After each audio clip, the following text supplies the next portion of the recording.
মাসিক অবস্থায় সবাস করা যাবে কিনা বলে থাকেন বৃষ্টিতে ভেজা নাকি রাসূলুল্লাহ সাল্লাল্লাহু আলাইহি ওয়াসাল্লামের সুন্নাহ। কথাটি কতটুকু সঠিক? অনেক সময় শোনা যায় একজন ছেলে অলৌকিকভাবে মেয়ে হয়ে গেছে, আবার একজন মেয়ে অলৌকিকভাবে ছেলে হয়ে গেছে। এ সম্পর্কে ইসলাম কি বলে?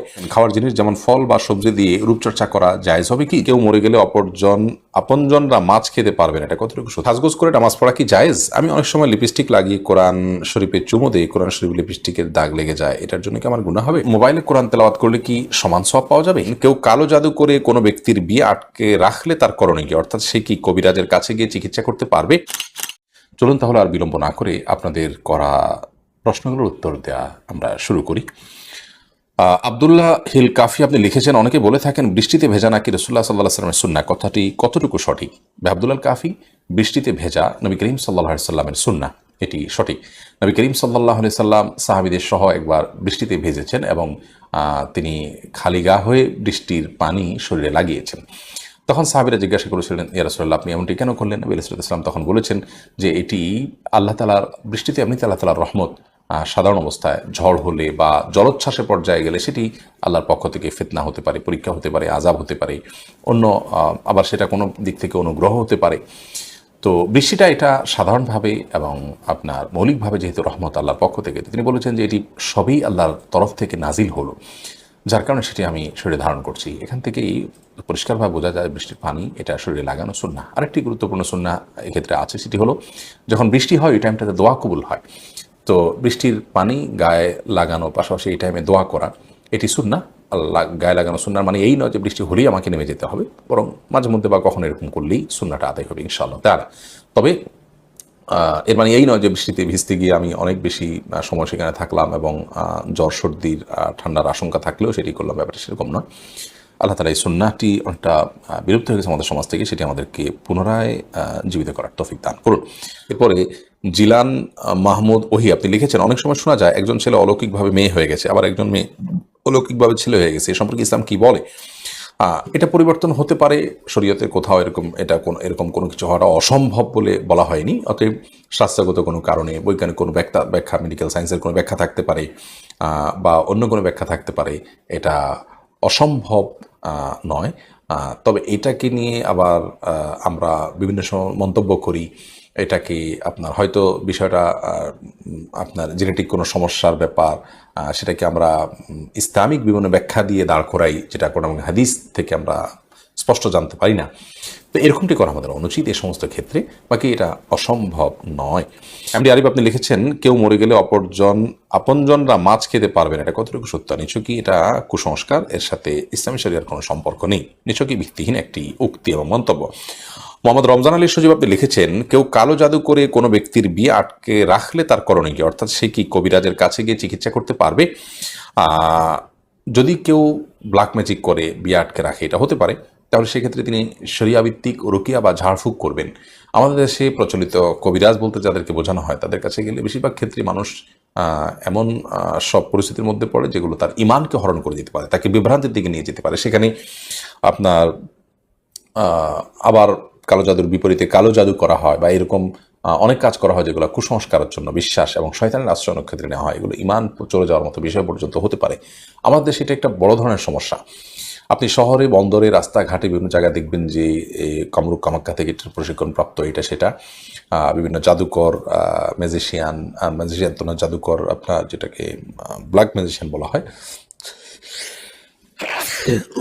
আলহামদুলিল্লাহ, তাদের অ্যাডভার্টাইজমেন্ট আমরা দেখি, বিশেষ করে অনলাইনে, ফেসবুকেও কমেন্টে দেখা যায় প্রচুর পরিমাণে বেড়ে গেছে এদের হার। তো এদের আশ্রয় নেওয়া বা এদের সাহায্য নেওয়া এটা সুস্পষ্টভাবে আপনার গুনাহের কথা এবং কুফরি কথা, যার কারণে এখান থেকে বেঁচে থাকতে হবে। তবে হ্যাঁ, শরিয়া ভিত্তিক যে ঝাড়ফুঁক আছে কোরআন হাদিসের আলোকে, সেটি করা যেতে পারে এবং আলহামদুলিল্লাহ সেটা আজকাল অনেকে শুরু করেছেন, সেটা করা যেতে পারে। এমনি নাসিরুদ্দিন আপনি লিখেছেন, মোবাইলে কোরআন তেলাওয়াত করলে কি সমান সওয়াব পাওয়া যাবে? জি, এক্ষেত্রে কোনো সওয়াবের কমতি হবে, ঘাটতি হবে এমন কোনো কথা কোরআন হাদিস থেকে আমরা জানতে পারি না, বিধায় ইনশাআল্লাহ আশা করা যায় যে তিনি এখান থেকেও সমান সওয়াব পাবেন। এবং আপনার তার মোবাইলে কোরআন তেলাওয়াত করলে কাগজে থেকে তেলাওয়াত সওয়াব কম হবে এমন কোনো কথা নেই। আপনি কোরআন কোত্থেকে তেলাওয়াত করবেন, কোত্থেকে দেখে পড়বেন, সেটি একান্ত আপনার বিষয়। আজকে যে কাগজ, নবী করিম সাল্লাল্লাহু আলাইহি ওয়াসাল্লাম যুগে এটি ছিল না, তারপরেও এটি তেলাওয়াত করলে আমরা সওয়াব পাবো। অতএব চামড়া থেকে, পাথর থেকে, ওয়াল থেকে, কাগজ থেকে, মোবাইল থেকে, কোত্থেকে আপনি পড়ছেন এটি বিষয় না, আপনি কোরআন পড়ছেন, অতএব ইনশাআল্লাহ সমান সওয়াবই পাবেন। আয়াতুল উর্মি আমি আইডি থেকে আপনি লিখেছেন, সাজগোজ করে নামাজ পড়া কি জায়েজ? আমি অনেক সময় লিপস্টিক লাগিয়ে কোরআন শরীফে চুমু দিই, কোরআন শরীফ লিপস্টিকের দাগ লেগে যায়, এটার জন্য কি আমার গুনাহ হবে? কোরআনে কারিমের ভেতরে যদি দাগ লেগে যায় তাহলে সেক্ষেত্রে সেটা তো অবশ্যই অনুচিত কাজ হবে। কোরআনের উপরেই আপনি চুমা দিলে লেগে গেল, তাহলে সেটা আপনি মুছে ফেলবেন। আর এমনিতে সাজগোজ করে সালাত আদায় করা মানে হলো উত্তম পোশাক পরে, ভালো পোশাক পরে পরিপাটি হয়ে আল্লাহর সামনে দাঁড়াতে হয়। কিন্তু সাজগোজের মানে যেন আবার এরকম না হয় যে শরিয়া নিষিদ্ধ কোনো কাজ আপনি করে ফেললেন, তাহলে সেটা আপনার জন্য জায়েজ হবে না। যেমন ধরুন আপনি সাজগোজ করতে গিয়ে নেল পালিশ ব্যবহার করলেন, তাহলে তো আপনার অজুই হবে না, যার কারণে আপনি সেটা করতে পারেন না সালাদকে সামনে রেখে।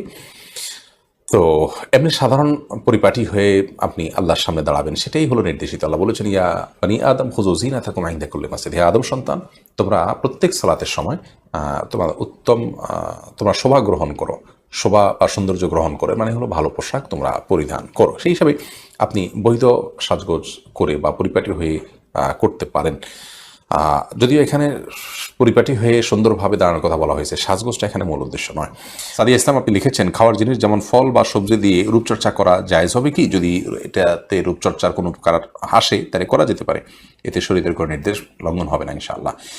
নাদিম হোসেন আপনি লিখেছেন, বাজারে ডিজিটাল জায়নামাজ বের হয়েছে, এটাতে দাঁড়ায় নামাজের মাঝে জায়নামাজ নিজেই ইমাম হয়ে সব কিছু তেলাওয়াত করে, এর মাধ্যমে কি সালাত আদায় হবে? আল্লাহ মাফ করুন, কত কিছু যে আমাদেরকে দেখতে হবে কিয়ামতের আগে। এটি খুবই আপত্তিকর কথা যে শরীয়তের বিষয়গুলো আমরা অনেকে রীতিমতো তামাশায় লিপ্ত হয়েছি। বিশেষ করে ব্যবসায়িক প্রতিষ্ঠানগুলো এর বেশিরভাগই আমার ধারণা যে চায়না টায়না সমস্ত দেশে অমুসলিমরাই করে থাকে। তো তারা তাদের ব্যবসায়িক কারণে করে থাকে, কিন্তু একজন ইমানদার এগুলোকে সচেতনভাবে আপনার জেনে শুনে বুঝে তারপরে গ্রহণ করবেন। অতএব এই তথাকথিত ডিজিটাল জায়নামাজকে ইমাম বানিয়ে সালাত আদায় করলে সালাত হবে না। জাসিম আহমেদ আপনি লিখেছেন, মাসিক অবস্থায় সবাস করা যাবে কিনা? সবাস করা কি? মাসিক অবস্থায় সবাস করাটা কবিরা গুনাহ, বড় ধরনের পাপ। আল্লাহ তাআলা কোরআনে কারিমে এটাকে নোংরামও বলেছেন, বিধায় এটা থেকে বেঁচে থাকা অপরিহার্য। যদি কেউ কাজে লিপ্ত হয়ে যায়, ইবনে হাদিস থেকে জানা যায় যে কিছু দান সাদেকা, যে কোনো অ্যামাউন্ট সাদেকা করে দিয়ে এটার প্রায়শ্চিত্ত করবে এবং তবে নাসুহা করবে, যেন ভবিষ্যতে এই নোংরামিতে, এই জঘন্য কাজে, অপরাধে, কবিরা গুনাহে লিপ্ত না হয়। সুলতানা পারভীন আপনি লিখেছেন, পিরিয়ড অবস্থায় আজানের জবাব দেওয়া যাবে কিনা? যাবে, কোনো অসুবিধা নেই, এতে ইনশাআল্লাহ আপনি সওয়াবও পাবেন। ইমরান খান আপনি লিখেছেন, নামাজ পড়ার সময় অনেকে সামনে মোবাইল ফোন অথবা অন্যান্য জিনিস রাখে, এতে নামাজের কোনো ক্ষতি হবে কি না? দেখুন, নামাজ পড়ার সময় সামনে মোবাইল ফোন যদি থাকে, ওপেন করা থাকে, কল আসলে আমার সেখানে চলে যেতে পারে, মনোযোগ সেখানে চলে যেতে পারে নামাজের। এরকম যদি হয় তাহলে সেটা উচিত নয়। হয় উপর করে রাখা উচিত, সাইলেন্ট করে রাখা উচিত। ভাইব্রেশন হলেও আমার মনোযোগ সেখানে চলে যাবে, সেজন্য বন্ধ করে রাখা উচিত। সেই হিসাবে যদি রাখেন যে মনোযোগে কোনো অসুবিধা না হয়, তাহলে সেটা রাখা যেতে পারে। মূল সমস্যাটা হলো মনোযোগে যদি ব্যাঘাত সৃষ্টি হয়, সেটাই সমস্যা। এরপরে ইসমাইল সর্দার আপনি লিখেছেন, নোংরা জায়গা থেকে মশা মাছি এসে জামা কাপড়ে বসে নাপাক হবে কিনা? না, এর কারণে নাপাক হবে না। এতটুকু নাপাক থেকে মানুষ বেঁচে থাকা সম্ভব নয়, যার কারণে এটা মাফ। সমস্ত ফোকায় সে একমত যে মশা মাছি নাপাকে বসলো, তারপর এসে শরীরে বসলো, এর কারণেই শরীর বা কাপড় নাপাক হবে না। তবে হ্যাঁ, এটা থেকে বেঁচে থাকার চেষ্টা করার সুযোগ থাকলে সে চেষ্টা করবেন, কিন্তু অযথা চেষ্টা করতে গিয়ে আরও সেখানে নড়াচড়া করে নাপাক লাগার যাতে সম্ভাবনা হয়, সেই জন্য সতর্ক থাকতে হবে। আর এটার কারণে নাপাক হবে না বিধায় এটা নিয়ে খুব বেশি টেনশন থাকার কারণ নেই।